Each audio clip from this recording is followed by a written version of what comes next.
I told you the next great NBA rivalry has officially arrived. Not Lakers versus Celtics, not Warriors versus Cavs. I'm talking about the Oklahoma City Thunder and the San Antonio Spurs. Two young super teams, two future MVPs, two completely different styles are colliding on the biggest stage in the Western Conference Finals. A new era is officially arriving, and it's happening in the Western Conference Finals. The Oklahoma City Thunder versus the San Antonio Spurs. Shai Gilgeous-Alexander versus Victor Wembanyama. The best offense in basketball versus the best defense in basketball. This isn't just another playoff series. This feels like the beginning of the NBA's next legendary rivalry, because both of these teams are ridiculously young and somehow already championship level. The Thunder are undefeated in the playoffs. The Spurs just bulldozed their way into the Western Conference Finals through elite defense, discipline, and maturity way beyond their years. And the craziest part, this could be the first of many playoff battles between these teams over the next decade. So today, we're breaking down everything. Why the Spurs dominated OKC during the regular season. Why the Thunder still might be the better playoff team.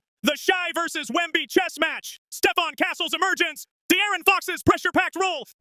Why Chet Holmgren could quietly decide the series. The hidden bench matchup nobody's discussing. And my final prediction for who advances to the NBA Finals. This is going to be one of the best playoff series we've seen in years. Let's get into it. How we got here. Let's start with Oklahoma City, because what the Thunder have done this season has been absolutely ridiculous. They entered the year as a young rising contender, but nobody expected them to become this dominant this fast. They finished as the #1 seed in the West. And in the playoffs, they somehow got even better. Right now, the Thunder are 8-0 in the postseason, undefeated. Not only are they winning, they're overwhelming teams. They currently have the best offensive rating in the playoffs at 126.3. That's not just good. That's historically elite. And everything revolves around one player, Shai Gilgeous-Alexander. This version of Shai looks completely different. Calmer, more controlled, more patient. He's dictating games at his own speed. Nobody can speed him up anymore. And when defenses try trapping him or forcing the ball out of his hands, he's making the correct read almost every single time. That's what separates superstars from MVP-level players. Shai isn't just scoring. He's controlling the entire geometry of the game.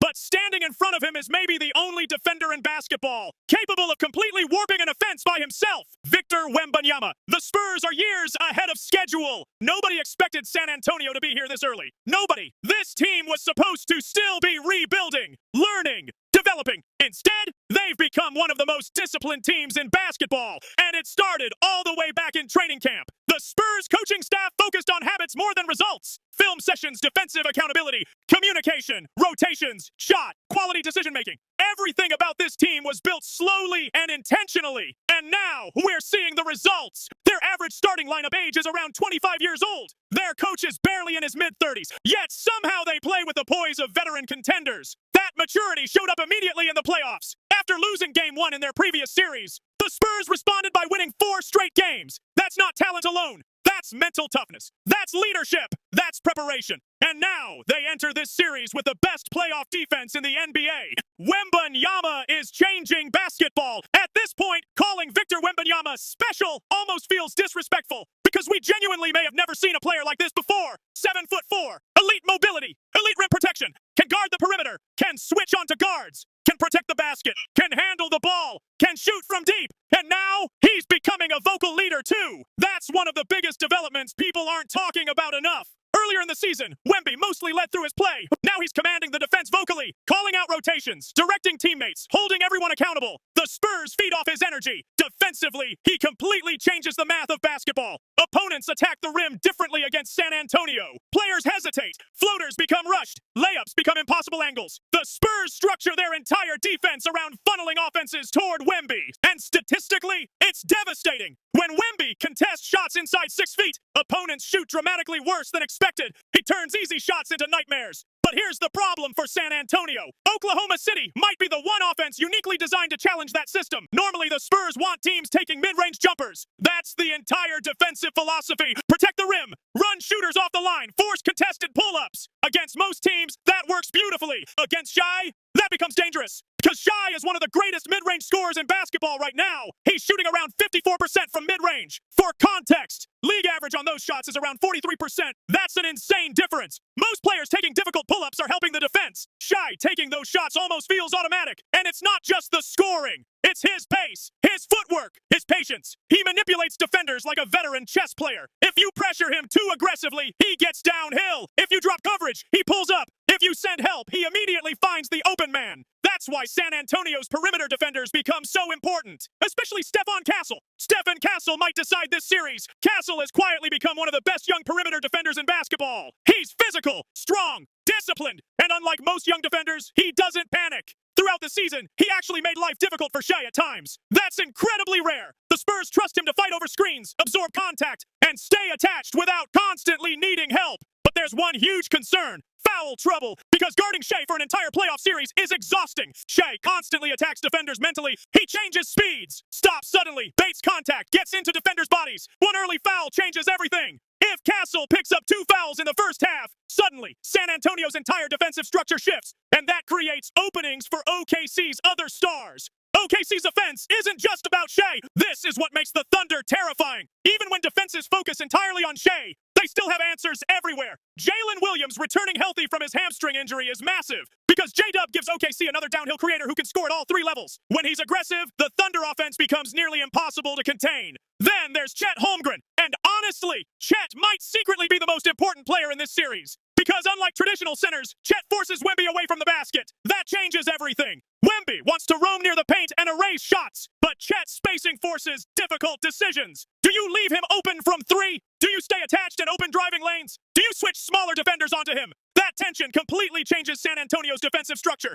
And offensively, Chet has been dominant around the rim. He's finishing nearly everything inside the restricted area during this playoff run. Then you add Isaiah Joe's shooting, Alex Caruso's defense and IQ, AJ Mitchell's downhill scoring, Lou Dort's physicality, elite ball movement, elite spacing. This Thunder team has no weak links offensively, and most importantly, they protect the basketball better than anyone. That matters enormously against San Antonio, because the Spurs thrive on creating chaos. The turnover battle could decide everything. This might actually be the biggest hidden factor in the series. The Thunder have the lowest turnover rate in the playoffs. Meanwhile, the Spurs defense feeds off mistakes. Live ball turnovers become transition opportunities. And transition basketball is where San Antonio becomes terrifying, especially with De'Aaron Fox. Fox still might be the fastest player in the NBA with the ball in his hands. When he gets downhill in transition, defenses collapse instantly. That creates lob opportunities for Wemby, open threes for shooters, easy paint touches, or cross-match confusion. But OKC is one of the best transition defenses in basketball. They sprint back immediately. They communicate quickly. They rarely overcommit offensively. That means San Antonio may be forced into more half-court offense. And that's where things become complicated. The biggest question for San Antonio: can the Spurs consistently score in the half-court? That's the question. Defensively, they're elite already. But offensively, there are still moments where the game slows down too much. The Spurs thrive when they're attacking early, driving, to kicking, running in transition, creating movement. But against OKC's pressure defense, easy offense disappears fast. The Thunder force turnovers relentlessly. They pressure ball handlers. They jump passing lanes. They rotate aggressively. And that puts enormous pressure on De'Aaron Fox. De'Aaron Fox is under massive pressure. Fox might quietly be the biggest X factor in the entire series, because San Antonio needs him offensively. When Fox is aggressive and efficient, the Spurs' offense completely changes. His speed bends defenses instantly, but the shooting inconsistency is a real concern. Against elite defenses, teams will gladly live with difficult Fox jumpers if it means stopping Wemby near the rim. And if Fox struggles from 3, the floor shrinks. That allows OKC to load up defensively. Still, Fox's ball security matters enormously. He's one of the Spurs' safest decision makers under pressure. And against a Thunder defense designed to create chaos, that becomes critical. The Wemby versus Chet chess match. This battle is going to be fascinating strategically, because both players completely change the geometry of the floor.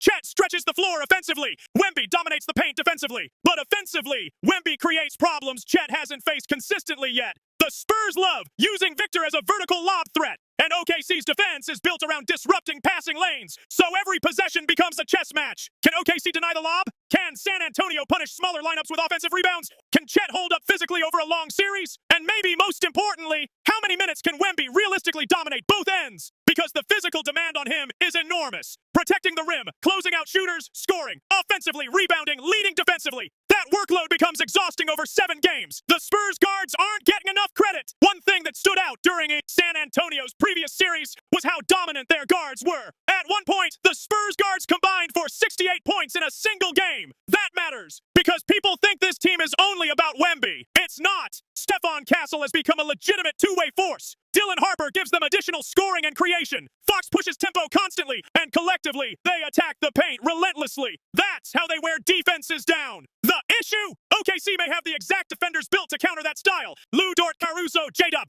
These guys are physical, switchable, and disciplined. Nothing comes easy against them. The bench minutes could swing the series. Playoff basketball often comes down to the non-star minutes, and that's where this matchup becomes fascinating. Both teams rely heavily on depth. When Shai sits, can OKC maintain offensive flow? When Wemby rests, can San Antonio survive defensively? Those 10 to 12 minutes per game without your superstar often decide playoff games. And honestly, that's where I trust OKC slightly more. The Thunder simply have more offensive versatility, more creators, more spacing, more lineup flexibility. They can play big. They can play small. They can switch defensively. They can score in transition. They can slow the game down. That adaptability matters. Why the regular season doesn't fully matter. Yes, San Antonio won the regular season series 4-1. That's important. But playoff basketball is different. Rotations tighten. Matchups evolve. Game planning becomes obsessive. And OKC is healthier now. The Thunder also now have more playoff rhythm and confidence than ever before. Meanwhile, the Spurs are entering their biggest pressure environment yet. That's where experience matters. This feels like the next great NBA rivalry. Honestly, this series feels bigger than just this year because both franchises are built for sustained success.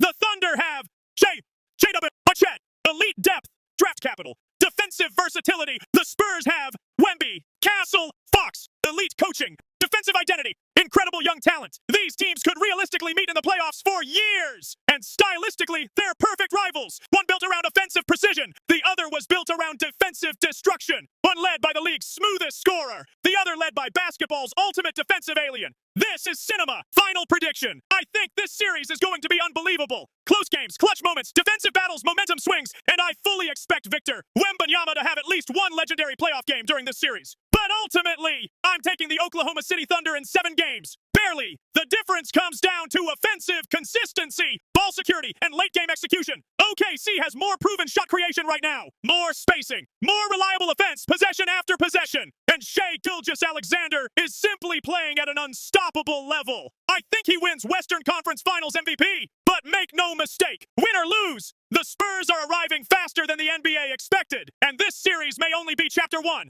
Outro, who do you have winning this series? Thunder or Spurs? How many games? And who becomes the best player in basketball over the next 5 years? Shai or Wemby? Drop your predictions in the comments. And if you enjoyed this breakdown, make sure to like the video and subscribe for more NBA analysis, playoff breakdowns, trade rumors, and future NBA content. Because of the future of basketball, it officially starts now.